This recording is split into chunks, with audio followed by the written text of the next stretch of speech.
So I think the our country for the last couple of years, from Trayvon on, has been in this space, right? And this space of, what's happening, or what's coming to light, around how African American men are faring in our country, right?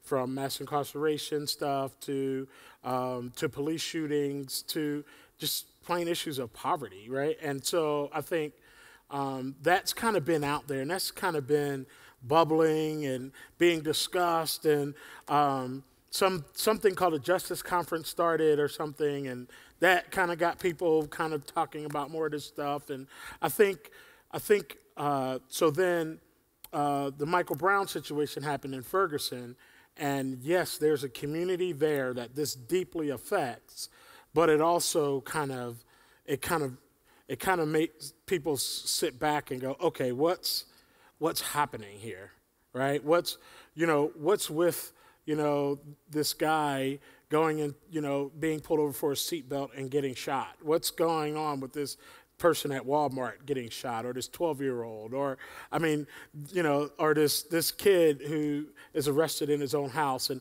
so all of these things are starting to kind of pile up, I think, and I think so. We saw two things happen. We saw Ferguson, but then we saw, boom, this bigger conversation all of a sudden out here that's been kind of bubbling. I think and I know this for a fact because I've been participating in it, that for 100 days, there have been, since the Michael Brown shooting, and a couple days of looting, since that happened, there have been people, African American clergy, and leaders like us saying, we want this to be a nonviolent movement. We are not going to respond with violence. 600 young people got trained. There's all of this energy trying to respond to what we know is a small part of our community, right? And what I would love to leave with, and for people to know, we know this is a small faction of our community that we would rather not have to deal with, right? Looting and burning businesses and those kind of things. What I would love is for you to know this other side of the community that hates that as much as you do. But for some reason, people will not give us the benefit in knowing that we know that.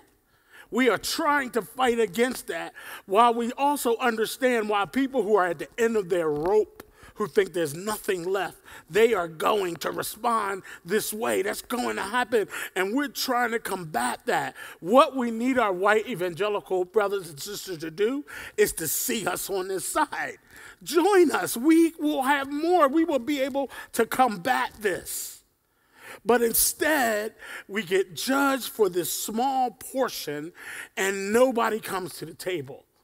And so we're left in this nonviolent struggle, trying to do it all by ourselves and alone, when we're saying, come on,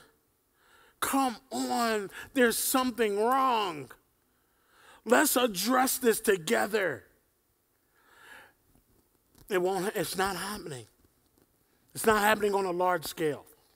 I went to a rally in Portland the other day, and it was incredible to see the amount of young people, diverse crowd, but mostly young people, who are saying something's wrong. We have no idea how to solve this, but we know something's wrong.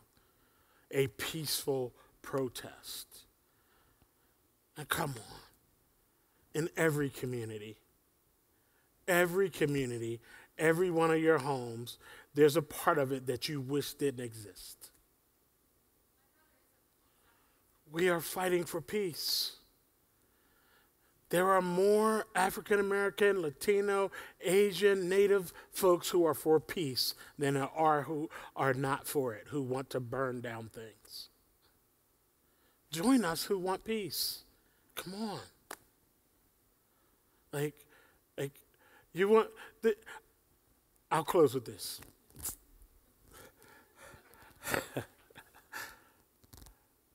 If you are my brother and sister, and you know there are parts of my community that, it's just not the greatest thing. But you're my brother and my sister, and you keep pointing out my faults. You keep pointing out my faults. You won't walk with me through the things that I do well. You won't acknowledge that. You won't highlight that. You won't step into that space because you think it's going to say something about you politically or culturally or somehow if you just say, yes, there's a problem. And I know people who are working hard as followers of Jesus who want to see this change. Yes, there's a bad element, but there's so much more a good element. Soledad O'Brien, we got to talk to her for a little while ago, and she stood before us and she was like, I know you've heard that there are more black men in jail than there are in college. And she was like, that is a lie. She's like, I will stake my reputation on that. That is a lie. That is not true. Right? And I stand before you today saying, there are more people who care than there are people who want to burn down things and loot. Would you please join the people who care?